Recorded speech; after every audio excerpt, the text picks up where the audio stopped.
Hi, everyone. Welcome to the 145th episode of the Timing Research Show for July 17th, 2017. My name is David Kosmeter. I'm the creator of Timing Research, and today we will be discussing the 199th weekly report. If you haven't had a chance to take a look at this yet, just go to TimingResearch.com, and you can download this or any of the past reports there. I have Dave Landry back to host today, so I'm going to go ahead and turn it over to him. All right, thank you, Dave Kosmeter, and thank you to Timing Research for having me back once again. Anka, let's go straight to you. Tell us a little bit about yourself for those of us who don't know you, and tell us a little bit about TradeOutLoud.com. All right, hi everyone. Welcome to today's session.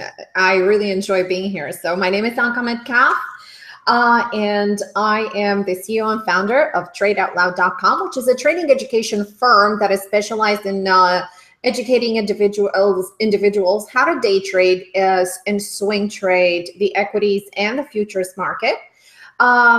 We also provide a signal service for futures trader. We're focused on day trading futures and swing trading stocks. I have been a professional trader for 14 years, and prior to becoming a professional trader, I have 10 plus years in investment banking. So I do come with a background in investment banking as well as investing education.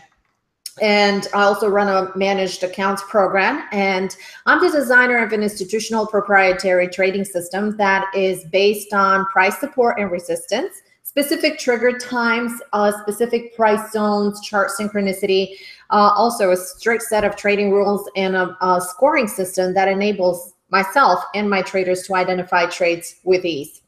And if you would like to learn more about us, you can visit our website. It is TradeOutLoud.com, or you could follow our follow us on Twitter, and also you can like us on Facebook. And we have started to do a lot of brief educational sessions on Facebook Live. So you're more than welcome to join us there as well. All right, that's about it. All right, cool. Sounds like you're pretty busy. Christian, let's go over to you at TribecaTradeGroup.com. For those of us who don't know you, Christian Fromhertz, tell us a little bit about yourself and tell us a little bit about your trading and what you do over at Tribeca Trade Group.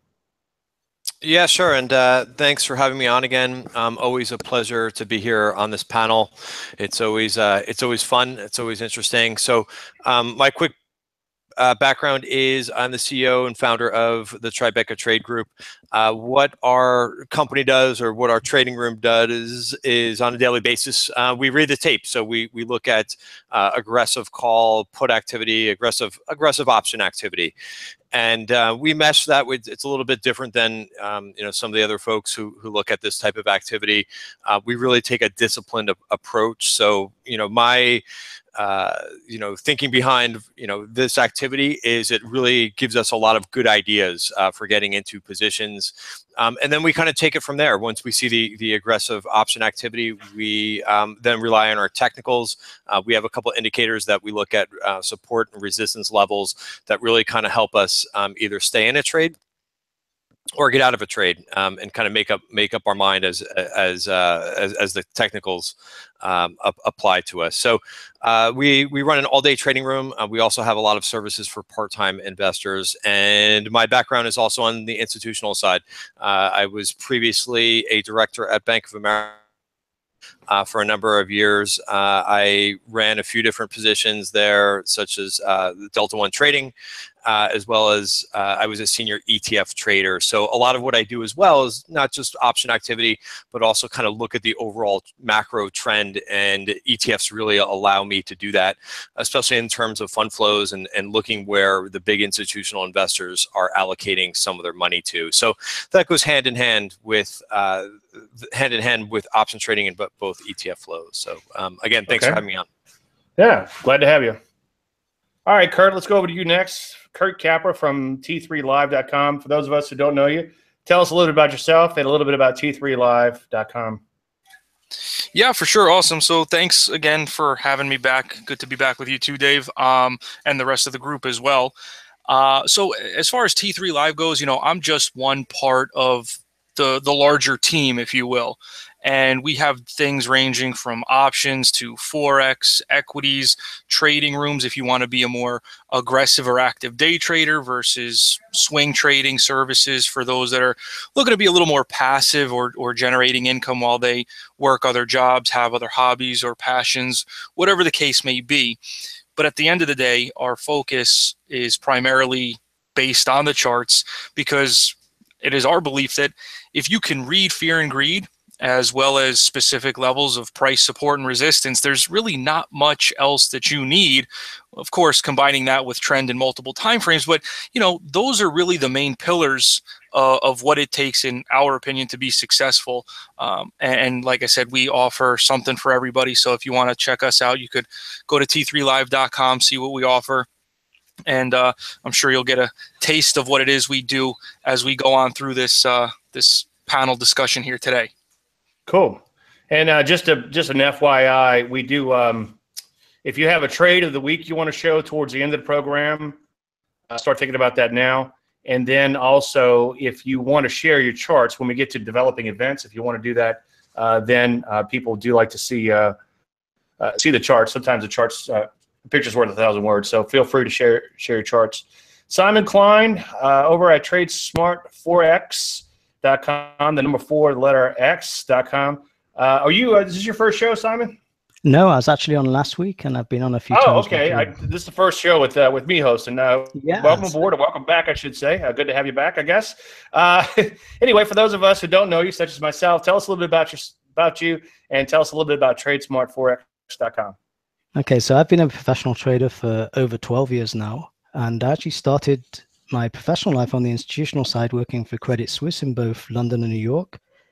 I was working more on I started on the computer side and technology side in the business, and then moved on to the trading floor.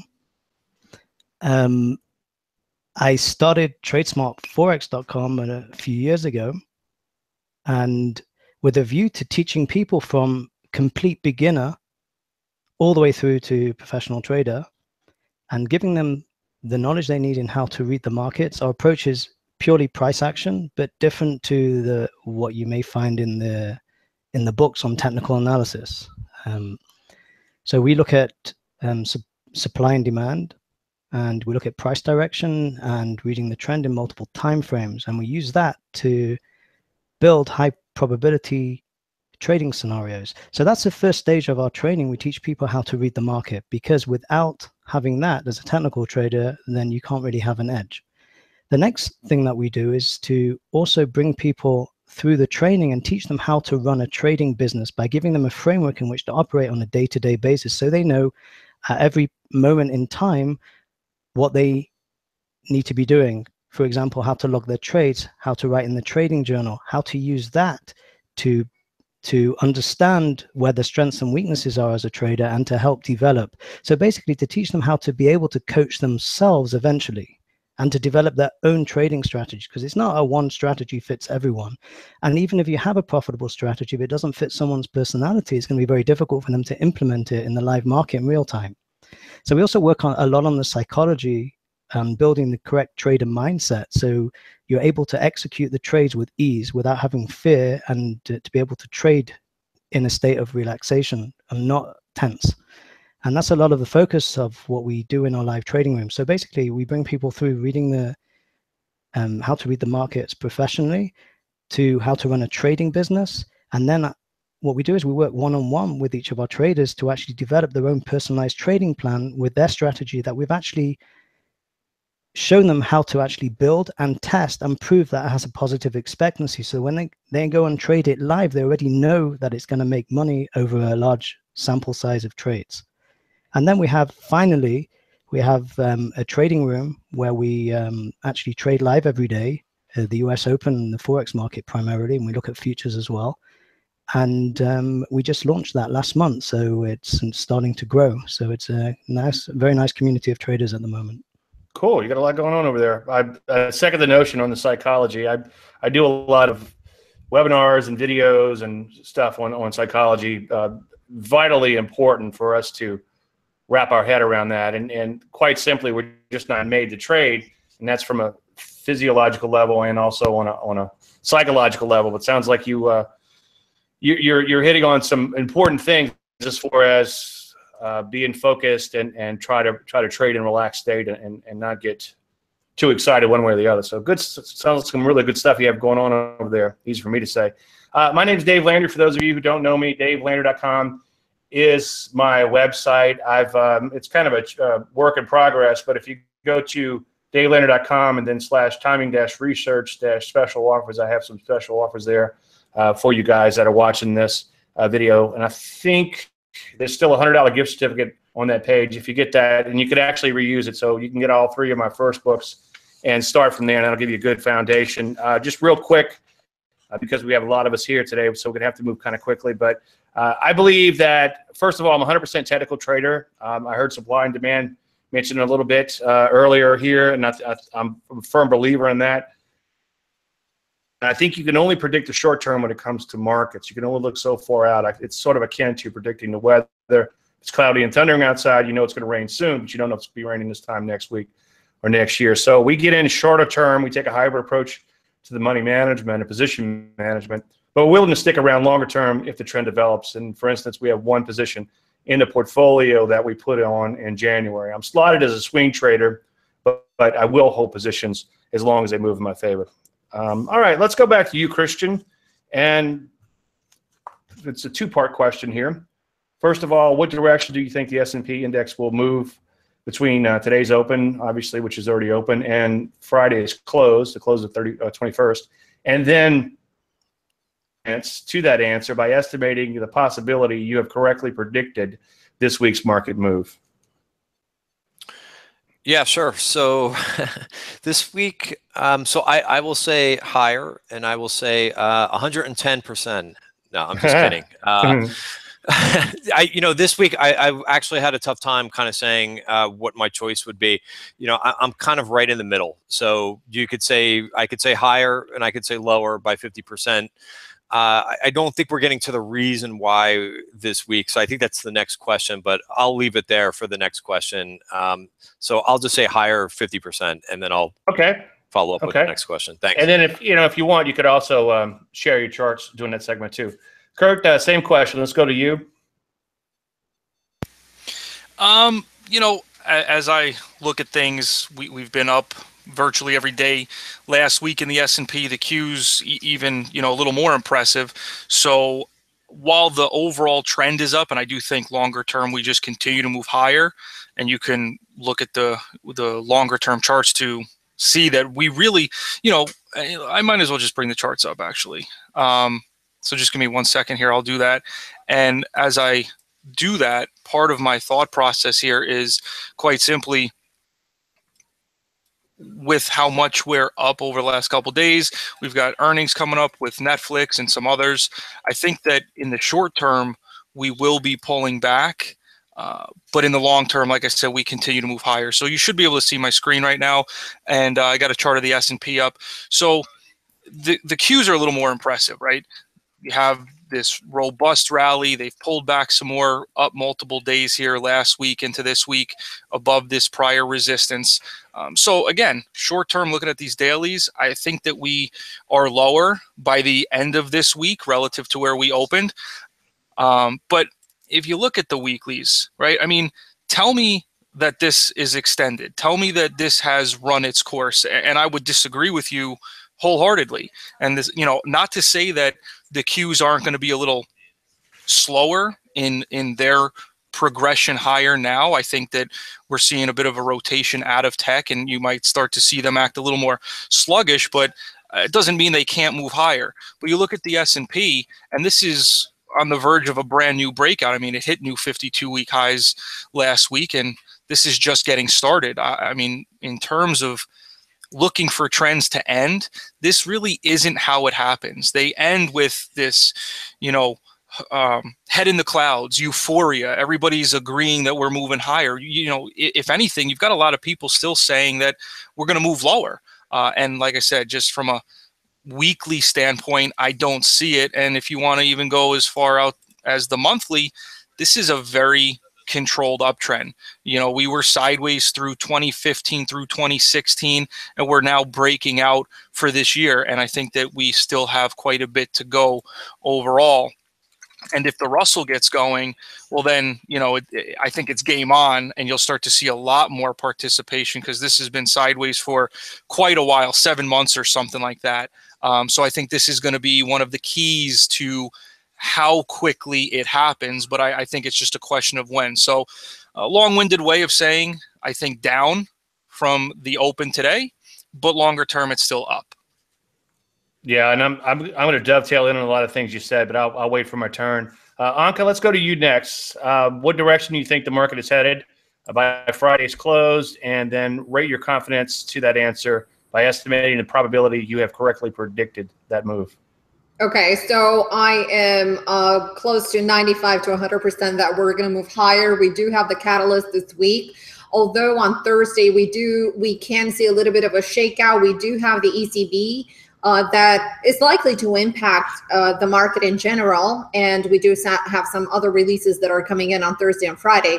But overall, I think that most definitely we're gonna finish higher for this week, and I'm going to reserve the rest of the answer for the next question. Okay, that's cool. All right, Simon, let's go to you. Same question.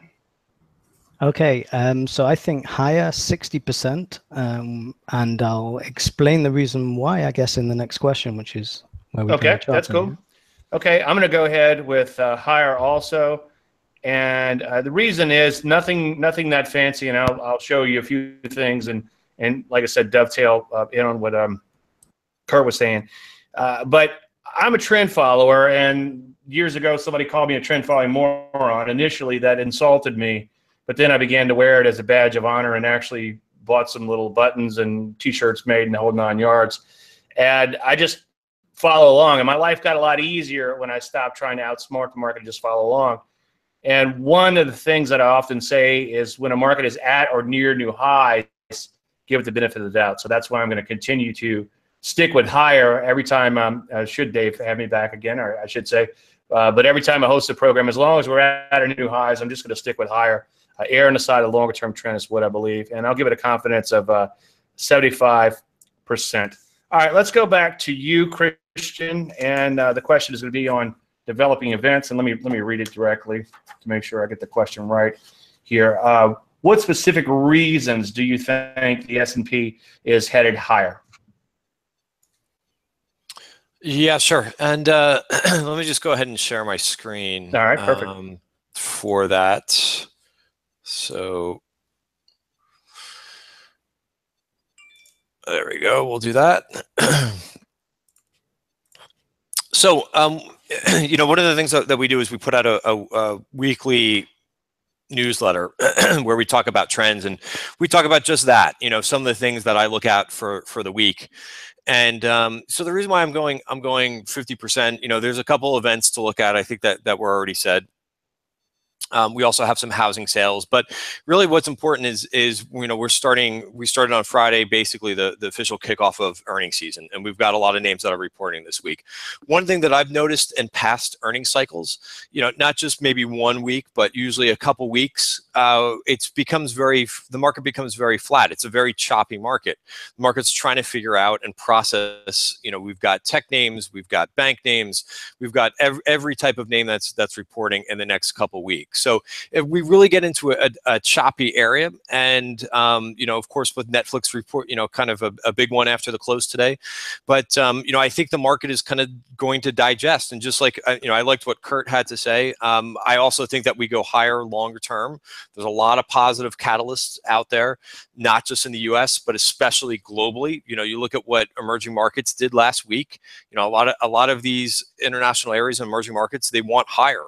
Up 7-8% last week in some different countries last week tells you that we've got something that's really different than what we've seen the last couple of years. We've got a global recovery. So I'm bullish long term, but I think that we're due, unless we get a couple earnings, a couple names that really knock the socks off of earnings this week, I think the market will do some digestion, very similar to what we saw last October during earnings season, very similar to what we saw in January and also April. I do think a couple names can run into earnings, but I think the market's going to be bogged down this week. Okay. All right, Kurt, we got a pretty good answer from you already. You want to add anything to that, or are you happy with your answer? Yeah, I mean, the only things I'd really add or just reiterate are the fact that you've got all these earnings heavy in financials. I think financials do hold the key, as does the Russell, to whether the S&P can move higher. I mean, we saw JP Morgan, Wells Fargo, Citigroup, they all reported and did well overall, but there was still, the quote unquote negative reaction based on the gap down that we got. And that kind of held things in check. But even looking at the financials, they do look set up for a move higher. So I'd say that the earnings are going to be a big driver.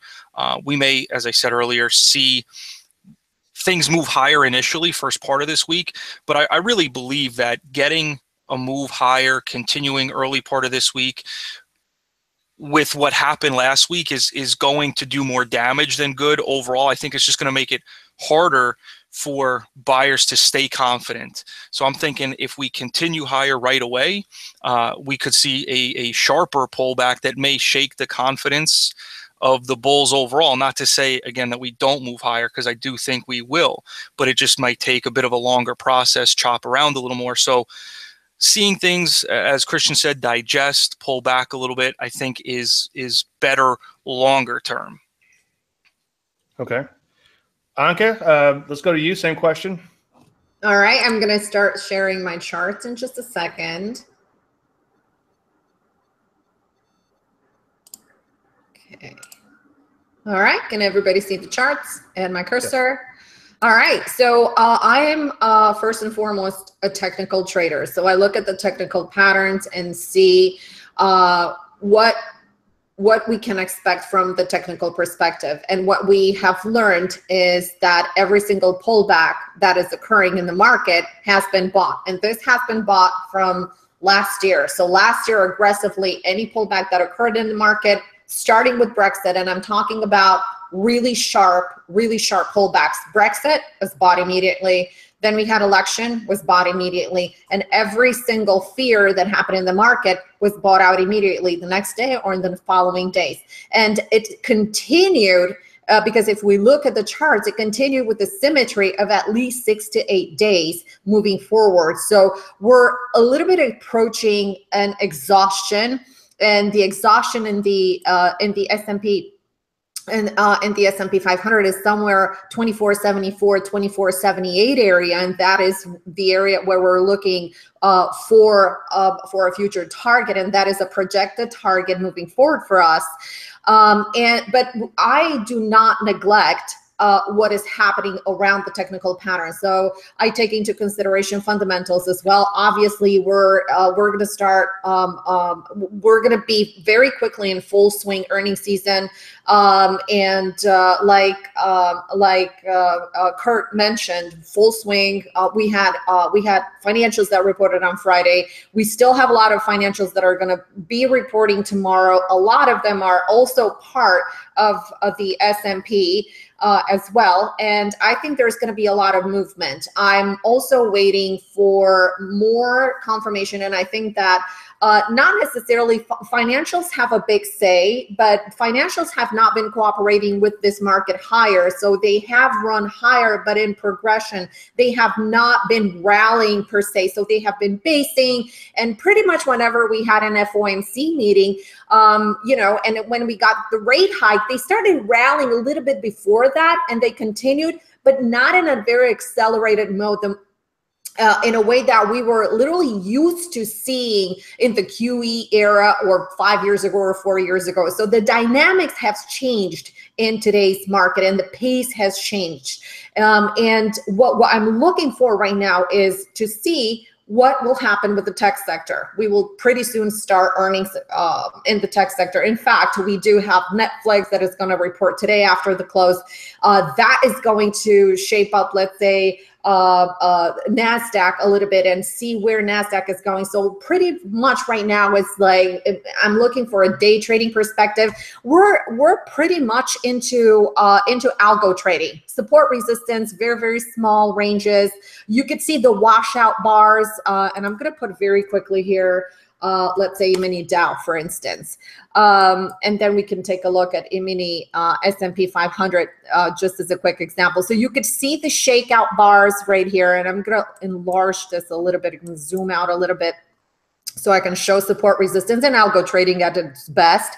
So we have a first support level here, and this is the way the market is moving on a micro level. And it has been moving like this for the last 2 weeks, getting ready for this earnings season. So shakeout to the downside, a breach of support, clearing everybody out with a big igniting bar to the upside. And now it's literally grinding to the upside. So in comparison to this, let's take a look at NASDAQ, which is very, very interesting, because NASDAQ at this point, when mini Dow was doing the shakeout, it was actually rallying. So it did not maintain the same symmetry. So this is algo trading at its best. And we do have some sort of divergence that is happening on a micro level in the market. That is literally telling us that the market is not deciding. The big investors are not throwing money into the market as of right now, and they're waiting a little bit on the sidelines to see what the market is going to bring. So going back to the S&P 500. Technically, yes, it is in a very strong power trend. You can see that the moving averages are starting to fan out, and as long as they're going to remain fan out, the trend is still going to continue. Many pullbacks that are occurring on almost an intraday level are being bought, and breakouts can be witnessed continuing further. So once again, we do have room. We're running into a little bit of an overbought situation on a daily perspective, but overall, long term, we're still in a very bullish market. And like I said, we are into a full symmetry that you can see here. So pullback, sharp pullback was bought, sharp pullback was bought, based pullback, again, symmetry. So you can see these rallies after these extreme moves to the upside. So it's almost like gap up every single day. And overall, the question is, and I get a lot of questions. Okay, so what is the forecast? What is my take on the market? Well, take a look at the chart, because the chart is going to tell you exactly what you need to do. And the chart is going to be the only one that is going to tell you whether to, sit back or start investing your money. So after an excessive rally like this, I think it's time to sit back. If you're a swing trader, it's time to analyze a little bit, wait for more confirmation. This is not the time. This is the time to tighten your stop. So it's not a very good time to initiate new, let's say, swing trades at this time. So speaking of symmetry, what we can expect at this level is pretty much a chop out area. And I'm looking at the 2450 area, pull back into the 2450 area somewhere in the near term, stabilizing at that location, creating a floor for the price to pop up again, once again. So based on symmetry, chart symmetry as well, and technicals. Okay. All right, Simon, let's go over to you. Same question.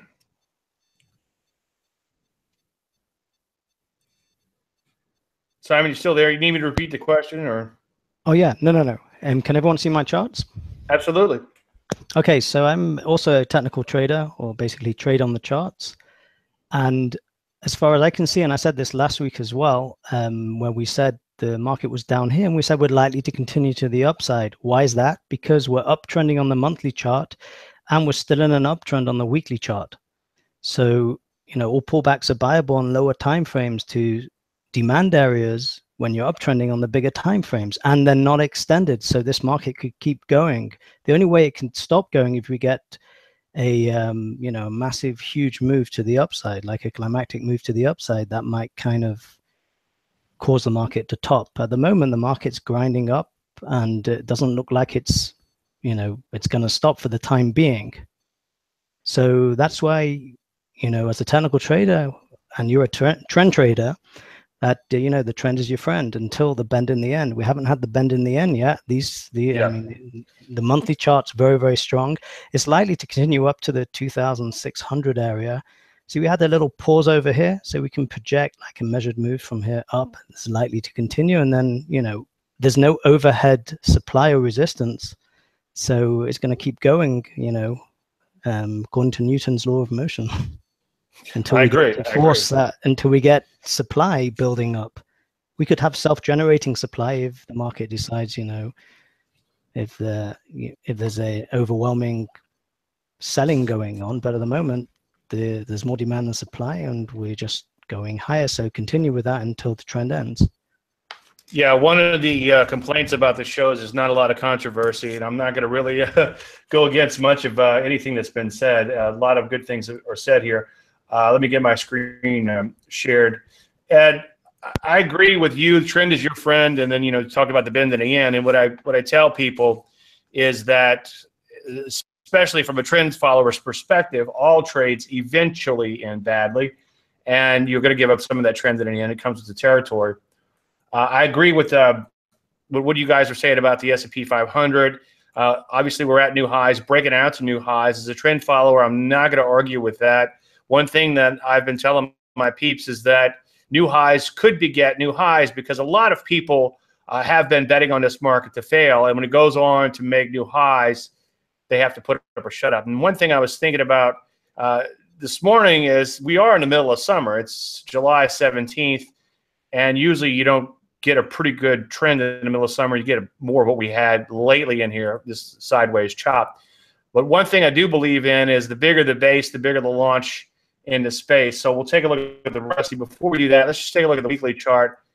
And the move higher has been a fairly persistent one. You could use linear regression, but I prefer to just draw a line through the charts, and we could take a look at the monthly chart. And it's a little bit more pronounced, at least since 2015. You could see, just draw a line, intersect as many bars as you can. If you want to use the indicator, that's fine, using linear regression.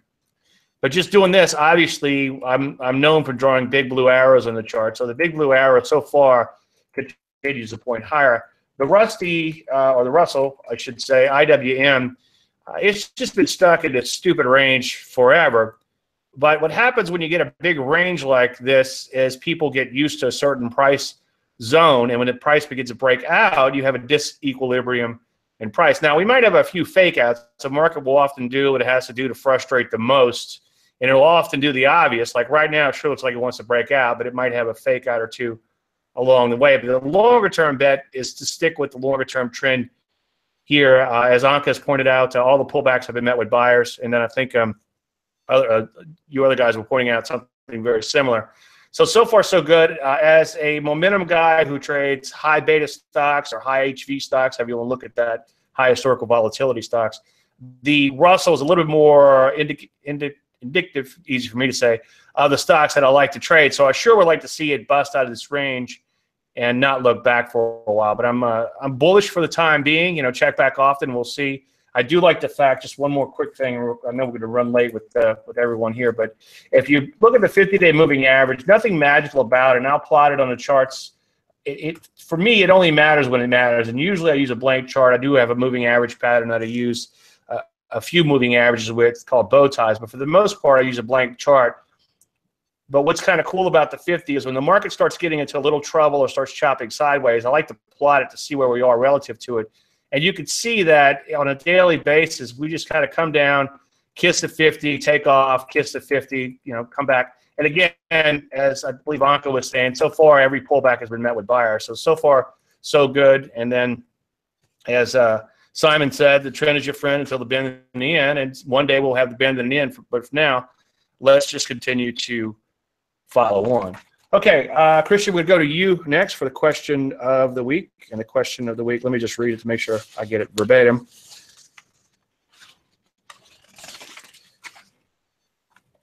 What sort of hedging or portfolio protection strategies do you implement in your, in your trading plans?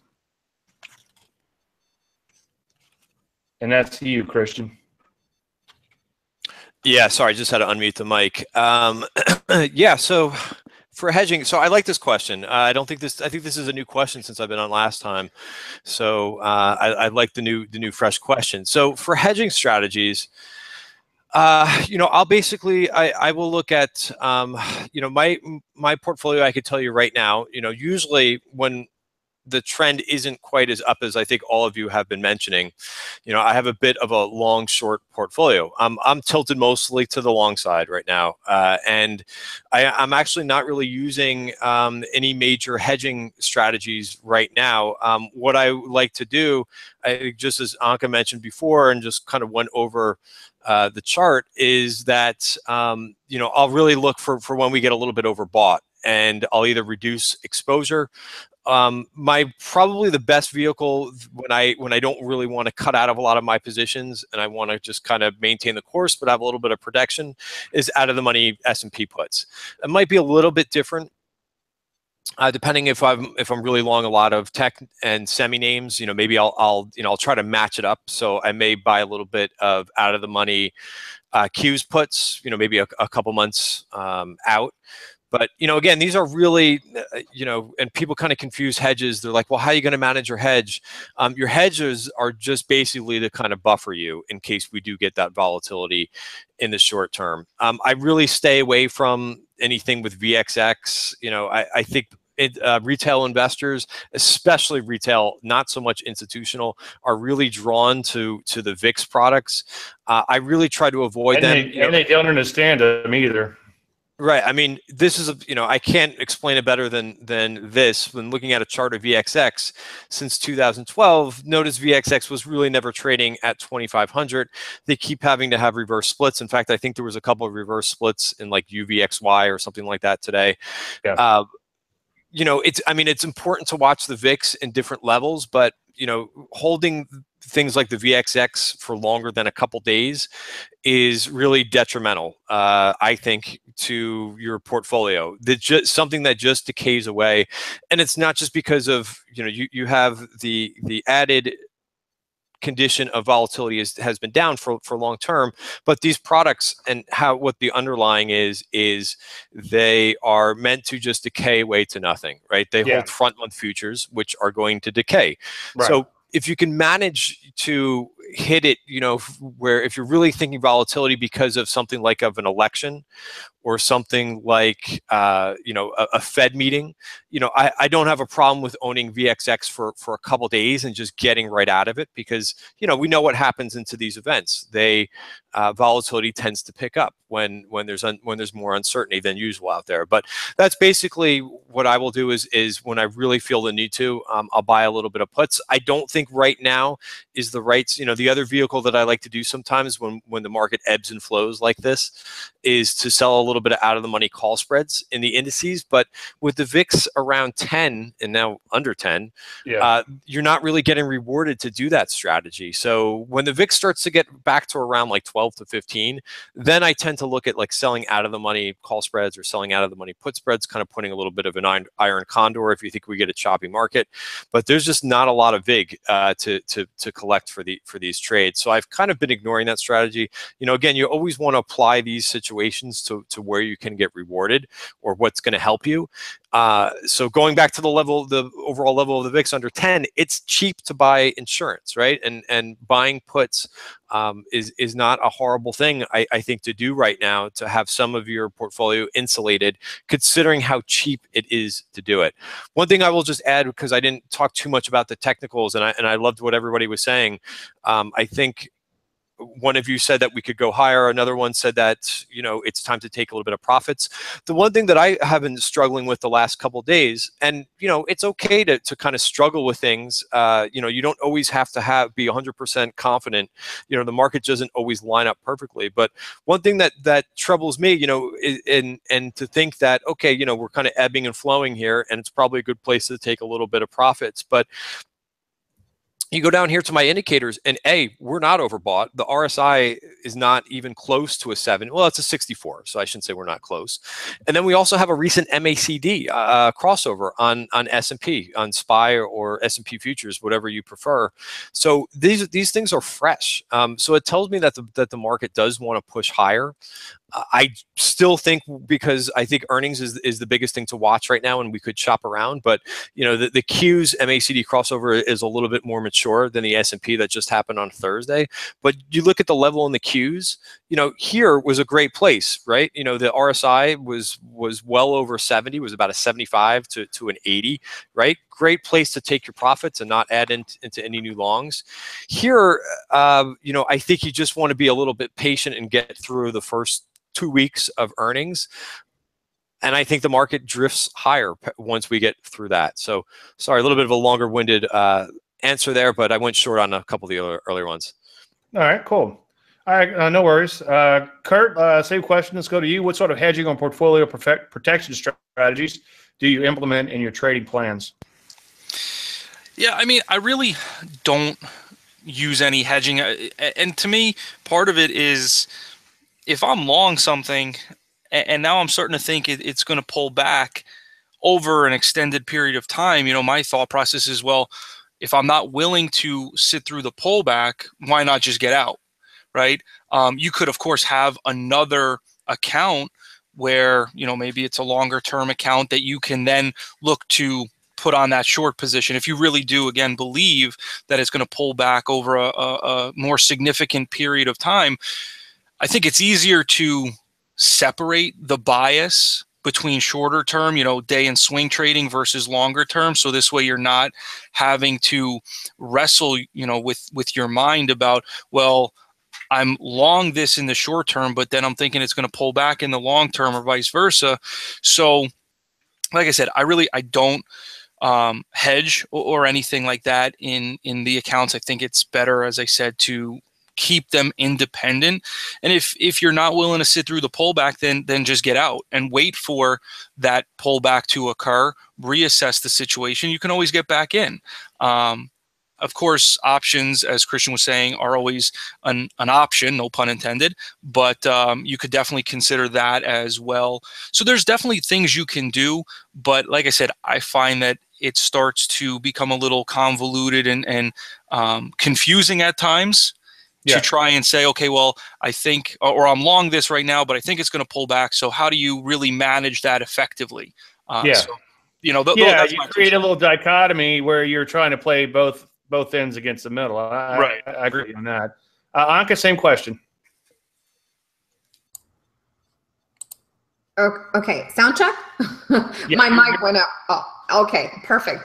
I agree with Kurt 100%. Like if not unless if you're a long-term investor. If you're a long-term investor, then you're willing to live through pullbacks, and then you would use definitely hedging techniques, and you would go to ETFs, you would go to all sorts of you would go to futures. Obviously, futures is a great vehicle to hedge.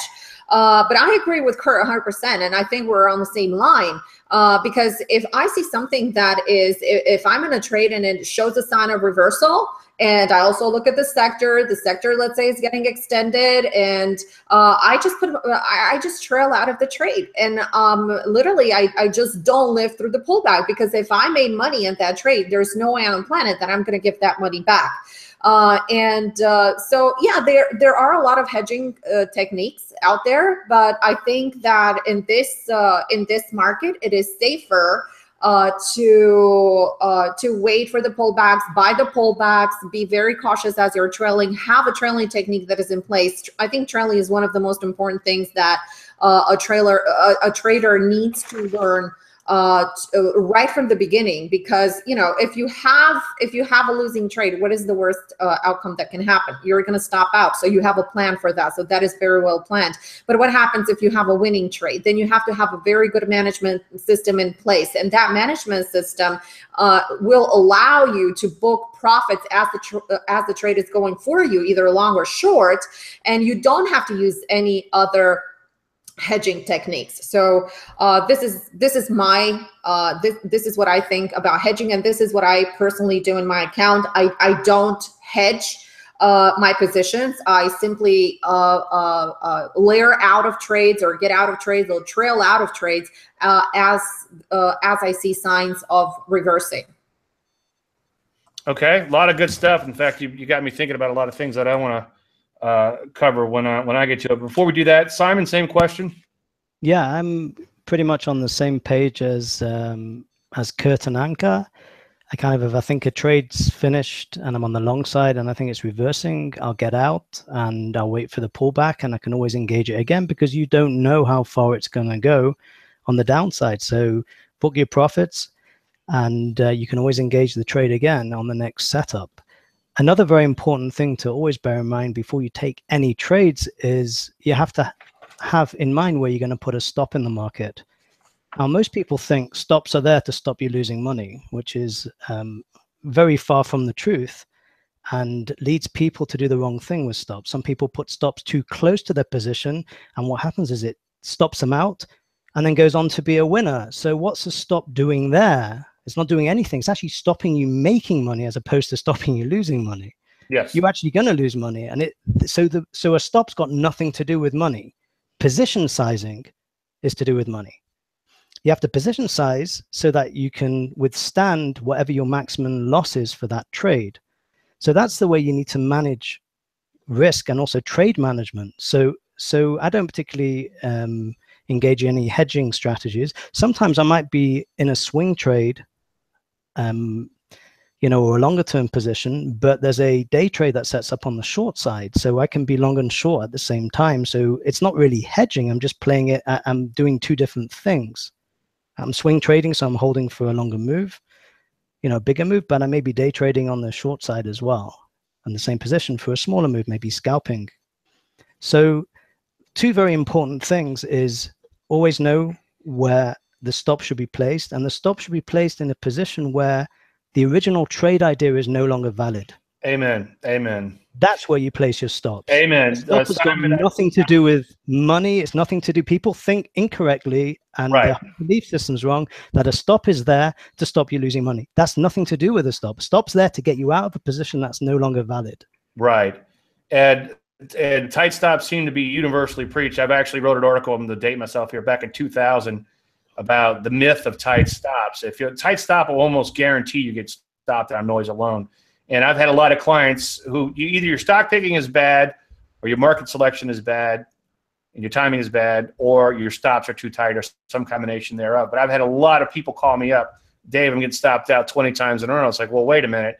If you're picking the right markets, then just loosen up your stops. And a lot of people have become successful. It's a little counterintuitive, but you have to give them enough room. So amen to that. As for when it comes, did I cut you off? I'm sorry. You have anything else you want to add, or?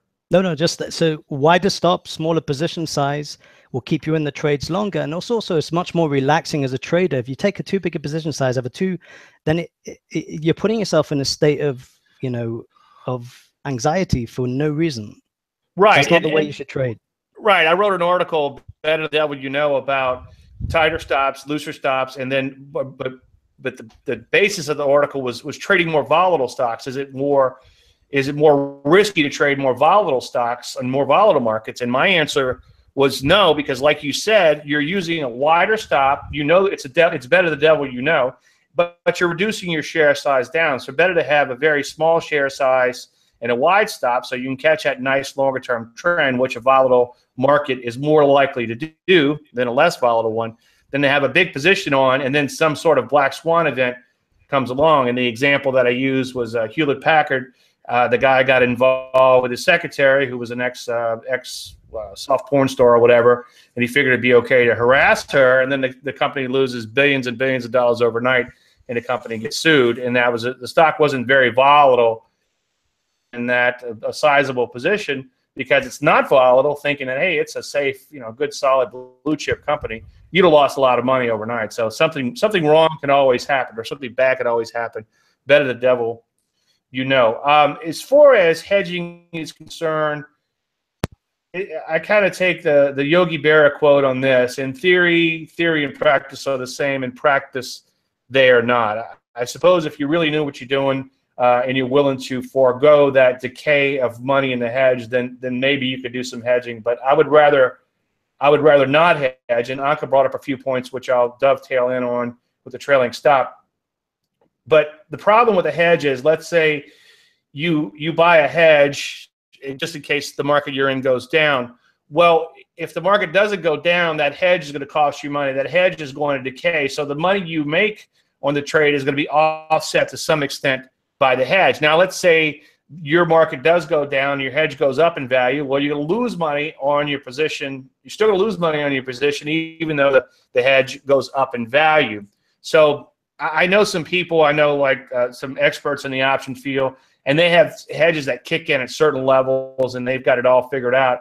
And to that I understand, sort of like a hedge, but only if it goes past 10%. And they're able to offset those costs in certain ways. And it gets fairly complex fairly quickly. But rather than do that, let me just see if I can share my screen really quickly. This is actually a psychology. This is actually a psychology. Let's see if it'll come up. Slide on managing a position, but the money management is in here. And the point I was making is that a lot of times you're just waiting patiently. And like Simon said, notice the stop is way down here. The entry is way up here because that's what the position called for. We gave it plenty of room.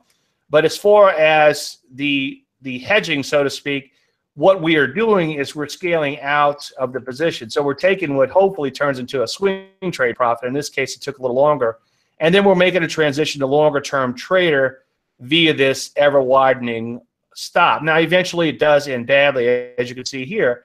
But the point is that if you ride the stock up and catch a 100% or 200%, or in this case, I think it was about 150% move, then, you know, be happy about the trade and take your money and look for your next opportunity. So my hedging, so to speak, is that I scale out of positions and I widen the stop to make the transition to longer-term trader. And the reason I'm making that transition to the longer-term trader is, number one, that's where the money is. But the reason we scale out and let that stop widen sort of naturally, if the stock goes up, we might not on a one-for-one basis, is because if you're a pure longer-term trader, your drawdowns are going to be abysmal, and your accuracy is going to be. I used to do a lot of mechanical testing. I don't do any anymore, but back when I did a lot of mechanical testing, you're going to be wrong about 70-something% of the time, and that's a lot to be wrong. So I'd much rather take the swing trade off and be right a little bit more and be able to stick with that position longer term via a trailing stop. I kind of see it as have my cake and eat it too. So it's not a hedging strategy per se, but I am taking risk off in the trade, but still allowing that potential for unlimited gains. Okay, Christian, let's go back to you. Do you have a trade idea for the week? I do, and I apologize. Let me go ahead and share my screen again. So I have to say this is my favorite part of the. Well, actually, there's a couple favorite parts, but I love to kind of go over the ideas and hear what everybody else is thinking and where they're going. You know, just further to the segment that we were last on, you know, the whole hedging aspect, it kind of helps as well when you diversify some of your positions as well. So, you know, one of the things you could always do as a trader, as a portfolio manager, is trim your positions, but it also helps to have a little bit different positions on too that are not completely all correlated together, especially in that tech and semi space, which have just been some big movers the last week or so. So one of the things that I've been looking at is copper. You know, one of the things that I do in my trading room every morning is we go over all the commodity moves, and we've started to see a lot of the metals kind of pick up. So it's not just copper, but it's been a few of them that have been moving. So really nice for copper to kind of get out of this range. And whenever I see this, I kind of look to some of the copper names like FCX, SCCO. So kind of look to see what we've been seeing today. I think it's more than me who's picking up on this trend. And look at just the aggressive trades. We see a couple different trades going up here in FCX. So some August calls going up. SCCO is another name in this space. So we can kind of see that there's been, you know, some small call buying. Actually, this is a decent sized trade, about 300,000. So I move over to the charts in FCX, and one of the things that I'm noticing today is, you know, just like I think that's already mentioned, I'm also a big trend trader. So been looking at this FCX chart for the last couple of days because there was a nice chunky play in Freeport last week. And if I go to the 10-day activity, you can kind of see what I'm looking at here. Let's see, I want to look at biggest sweep transactions. So a nice big chunky trade last Wednesday that we participated. So full disclosure, I am long this position. September 14 calls at 30 cents. I already had a target today at 45 cents, but I like this trade. I like that it's out a little bit further. They do report earnings in about a week, FCX, but you know, for 30-cent, 40-cent trade, I don't mind holding through earnings, which I generally don't do too much with options positions. But if we get a close above the 200-day moving average, I see a lot of things that are lining up pretty well. I like the fact that copper's going up, and if we get the close above the 200-day moving average, you know, there's your stop, right? You know, maybe a 1 or 2 ATR stop using volatility so that you don't get so you don't get whipsawed, out of the move. But I think going long versus the 200-day moving average makes sense here. My other quick trade that I'll mention is, we've been seeing a lot of action in the European financials. I mean, what a beautiful trend this ETF has been in. So EUFN, names like HSBC, Banco Santander, Allianz, just a huge run these have been on this year. And it looks like, this is something that, you can't see unless you have a Bloomberg terminal, but you could see the inflows that have been going into this space. So these green bars this has been happening nonstop, not nonstop, but a couple different times this year. And, whoever's been buying it kind of pushes it up a little bit far. We've also been seeing call buying last week in the European financials ETF. So this is one where I think you want to use a little bit of patience here. Notice that there's been a lot of big money that's going in here. But wait until we get a move back here, maybe a little bit of dip to that 50-day moving average, which you pointed out earlier, I think is a great place. And again, it's how I use option activity. Sometimes I don't necessarily have to get into something right away. January 20 calls that went up for 330. I can kind of sit and wait. And a lot of times I can get into these trades for cheaper. So using a little bit of aggressive call activity, some fund flows to tell me that somebody's very bullish European financials. But for me, I want to wait till the dip, and maybe once we get back to $22. And these names also report here in a couple weeks after the U.S. financials go. So that's a couple things that I'm looking at. Cool. All right, Kurt, let's go to you. Same question. You have a trade week? Yeah, so I've actually got two, and my focus is more, do a little bit of everything. I've been more focused on Forex lately, and as a result here, I'm looking at the pound US dollar as a long, and this is something that I'm looking at as a longer term trade as well. Actually was long it about a week and a half ago or so on this pullback in here, and I tried to give it a little extra room, but it just, the weakness that it had came back in, so I got out of it at that point, only to then see it reverse back up. So in hindsight, could have given it more room, but there's really no sense in rationalizing like that, because you could get yourself in some pretty big trouble doing that. Just rationalizing, oh, let me give it a little more room, and then before you know it, it's needing a hope and prayer at that point. So anyway, the fact that it pushed back up and recovered, to me, signifies or solidifies the bias, and so I'll be looking to get long this on some kind of pullback or bullish setup. And where I'm really liking it is off the weekly. Right, it had been in this downtrend, following the Brexit long-term downtrend, basing the end of 2016 into 2017. Got a little bit of life there in April into May, pulled back, and so now I think we've got room to where the second half of this year we could see the pound US dollar pushing back up towards the 1.4 area, and that's what I'm going to be looking for. So I think this is one that you could continue going back to the well on, so to speak, if you're not looking to hold it for what could be this longer term move, but rather just want to play the ebb and flow. So that's one I'm looking at. And then, kind of interestingly enough, the opposite side, I'm also looking at pound Aussie dollar as a short. Actually, I already have it short as of last week or the week before last on this setup here. So this I have short on this breakdown, and I'm looking for it to now, if I go back to the weekly, basically come back to test these lows, the 2016, 2017 lows, and then we'll see what it can do from there. So that is something that I already have short, but I think if it breaks these recent lows here, it reconfirms the bias and sends it back down to the 2017 lows. So those are two things I'm looking at here now. In the Forex, well, you'll hold as long as it moves in your favor, correct? Yeah, more or less. Obviously have certain pain points where I'm saying that's too much of a pullback based on support and resistance, but yeah, as long as the trend is on my side, I'm going to go with it. Yeah, I'm not a huge fan of Forex because it is efficient market, and I believe in trading inefficient markets like stocks. But I do trade Forex, and I do have some positions on. So I was just interested to get your take on your holding period. I actually look at an hourly chart, but I'll hold it for weeks or months as long as it moves in my favor. Right. Anka, let's go to you. Do you have a trade of the week for us? Yes, I do, and I'm going to start sharing the chart right away. Okay.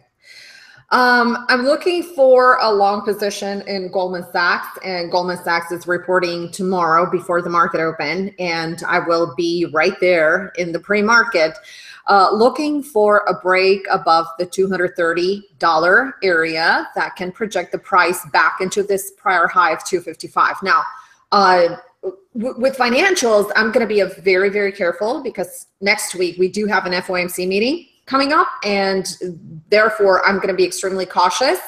And financials have really reacted around those FOMC meetings. So I'm expecting on positive earnings a move to the upside in Goldman Sachs. Like I said, possible target into 255 around this area. So there is quite a great tradable void, and this is going to be a swing trade that is based on a breakout on a weekly chart. And I also have another stock that will report earnings later, a little bit later. So that is going, I think it's April 3rd or 4th, if I'm not mistaken. And what I'm looking at this chart is relief rally. So it is really trying to pivot here at $44.60. It was a really beat up stock. It has tried to reverse numerous times. And I think that once it tries to hold this 49 to 50 area, it has a strong possibility of reversal, and we might see some sort of a relief rally coming into, and in general, coming into all these stocks like APA and APC, and they're all sort of like looking pretty much the same, but APA has a little bit more relative strength into it as of right now. So this is what I'm looking for. I'm looking for a curl around these two candlesticks right here into the $48 area. We do have some projections for this stock, like I've mentioned, into the upper 50s all the way into the 55 area for target areas. These are the two trade ideas. Cool. All right, Simon, let's go to you. You have a trade of the week? Okay, so you can see my screen? Yes. Okay, so this was a trade of the week last week, was to buy the Aussie dollar. And again, it was a nice 200 pip move. Again, it's also Forex spot. And I'm still looking at this as a long-term trade. I'm looking for this to break above this whole supply area and potentially move all the way up to this kind of 95 area. So again, I'm looking to buy again on the next pullback. Maybe it's going to pull back to around here. And so I'm looking again to engage this and play it higher. Again, buying pullbacks for the time being, looking to break above this area. Again, the way that we look at bases, this is a base, but it's likely to break to the upside without going into too many details. It's quite involved. And the other idea is exactly the same as what Kurt mentioned. I'm looking for the pound, and we actually played this move to the upside last week, which is also a very nice move. And many entries to that, with one entry down here and then entering it on pullbacks on the 1 hour chart. And it was a very, very nice move.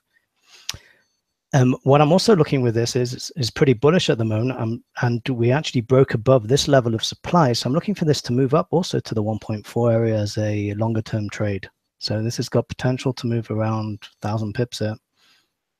So, cool. And again, if you're in the trade, it's probably going to pull back a little bit, but the way it's pulling back, it's struggling to go down. It's you see, it should drop, but it's not. So it's showing there's still a lot of buying pressure. A lot of people are interested in buying because we're above a very significant level here on the weekly chart. So, and there's not much really to stop us going higher. So this is probably a viable pullback that we're getting here, very, very small one. And it's likely to continue higher up to the 1.4 area. So that's my trade ideas. Yeah, that dollar has been it's been weak. I've been playing it. It's a position I put on thinking I'd make $1 at most in it, and it started out to be one of my biggest forex positions of our profitable position of the year. Is short the dollar Canadian. I mean, who'd ever thunk that you could make money short of the dollar Canadian, something that doesn't move around that much. But I guess the weakness in the dollar has really brought it down. So it's kind of interesting to look at it from standpoint of the pound too. I actually don't have a trade this week, and the reason I don't have a trade is because the market has been so choppy. As I showed you earlier, that Russell's been chopping sideways forever, and now they're trying to break out. I'm not a breakout player, but I will play the first pullback. So I would say in a couple of weeks, maybe if David has me back 2 or 3 weeks from now, I'll definitely have some trades of the week. But mostly, I've been telling everybody just sit on their hands, let this thing shake out a little bit. S&P just made highs, new highs obviously on Friday and so forth. So good today. But let's wait for follow through before we look to put on any new positions, and wait for the database to begin producing positions. Christian, let's go back to you. Any closing thoughts or anything else you want to tell us about Tribeca Trade Group? Yeah, sure. And I would just echo what you said here. You know, we were just talking about that in our trading room. You know, there's a lot of chop this week, right? So when you look when you look at market breadth, it's kind of up and down a little bit depending on what exchange you look at. And you know, I was just telling traders in my room to don't overtrade this market. Just kind of sit tight, be patient, and I really think it's going to come down to earnings. So, you know, I mean, you could try to predict what Netflix is going to do, you know, and there's some trade setups, but same thing with the other names. Just, you know, I think just kind of let things play out. And I think if we get another earnings quarter that was similar to last quarter, where we just had name after name beating earnings on the bottom line and the top line, it's going to set up for a nice couple of months. But let's see how it starts. Let the heavy hitters come out, and then we can make some trade decisions based on that. Over at Tribeca Trade Group, you know, if you wanted to check us out for half off the first month, you could put in coupon code TTG to get half off the first month. You could check out what we do. You know, if you like the kind of setup that I talked about in the 2 trade ideas, I'm very thorough in my analysis. You know, we do like to get into some trades very quickly, but other trades we kind of take our time and not go too crazy into a lot of the trades and get over our tips of our skis. So thanks again for having me on. Appreciate it. I like that. Yeah, good analogy. All right, Kurt, same question. Let's go to you. Yeah, thanks again to David and Timing Research for having me back. Always a pleasure. And thanks to everybody that's part of this panel here for their thoughts and analysis. As far as checking us out, t3live.com, you can see what we have to offer. Like I said before, really something for everybody, whether it's Forex, equities, options, day trading, swing trading, etc. So something for everybody. And as I hope to have shown you here today, it's a very simplistic, straightforward approach that doesn't try and confuse, because ultimately, if you can read fear and greed, it's all you're going to need. I like that. Anka, let's go to you. Any closing thoughts? Once again, like if you guys are into futures trading, into day trading futures, also into swing trading futures, there are some great opportunities like Christian mentioned before in copper. And also there's still some opportunities in gold out there. But if you want to give us a try, we have a futures day trading signal service. We could offer you for a limited time. So it's for you guys that are tuned in today only. And it is a 7-day trial for just $7. See what we're all about. We do have a pre-market game plan. We get you ready before the market even opens, and we position before the trade before any trade triggers, and we use limit order, so plenty of reaction time, so nothing is very aggressive, very easy to follow. We take between 1 and 3 trades per day. We only trade the morning, and try our service if you are interested in day trading or swing trading futures. TradeOutLoud.com. Okay, cool. All right, Simon, the floor is yours. Okay, so you can go to our website, tradesmartforex.com. You can see the page. Am I sharing? I think I'm sharing. Yeah. Can you see it? I can see someone else's page. Okay, so here's the page over here, tradesmartforex.com. We just launched our live trading room, and that's going really well. We're at the moment over a 3-month period of trading it. We traded with a small group of people to start with, and now we've opened it up to a larger group of people. In the trades that we called out in the room, we took our first losing trade last week. So it's a pretty good run. That doesn't mean it's going to continue like that, but we are profitable. And what I'd like to, so if you click over here, you can go to join our live trading room. You can start a 2-week trial. Also on the website, if you want to join, there's a webinar I'm giving tomorrow, live market analysis. We're going to go into a little bit more in depth into supply and demand. So that's over here. You can get the landing page. So again, it's the same time, 1 p.m. Eastern time tomorrow. So you can actually go and sign up for this if you want to learn a bit more about what we do. And also have a YouTube channel that you can actually subscribe to. And I put out a video once a week on Sunday of where the dollar is likely to go next. Again, it's pretty accurate. It gives you the possibilities and probabilities of what's likely to happen next. Go and have a look at it. Go and look at some of the previous ones from months before, and you'll see how accurate it actually is on the analysis. And so, yeah, so you can come, you can sign up here, get on our mailing list, and then you'll be mailed about any events that we have, any webinars we're doing. And thank you very much again, David, for having me on the show. And thank you, everyone else. Glad to have you.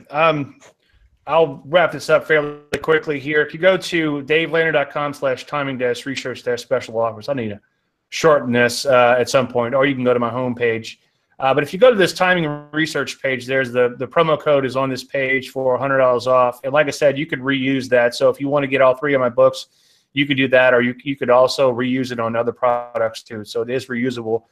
Right here in the middle of the page, I have a new course that I just released, and the first videos are free here, so you can start watching for free. So check that out if you get a chance. I do also have a trading service where I pick stocks, and in addition to the stocks, I give the entry, the protective stop, the trailing stop, and where to take initial profit targets. So I take all the guesswork out. All that's left to do is obviously follow the plan, which sometimes can be the hardest part.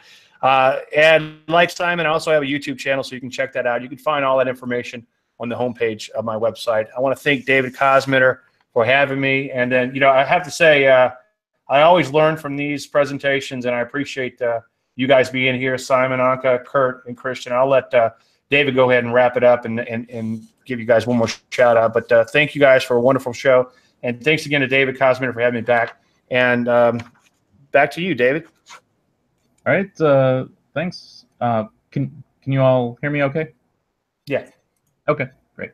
Yeah, just want to say it's a great show. And for everyone watching, please be sure to hit the YouTube subscribe button if you haven't yet to get updates on future shows. Be sure to join us next week. That'll be July 24th. We'll have Larry Gaines, Lance Ippolito, and Dean Jenkins here. And just want to thank my guests again for this week. Christian Fromhertz of TribecaTradeGroup.com, Kurt Capra of T3Live.com, Anka Metcalf of TradeOutLoud.com, Simon Klein of TradeSmartForex.com, and Dave Landry of DaveLandry.com. Thanks, everyone. Thank you. Thanks, David.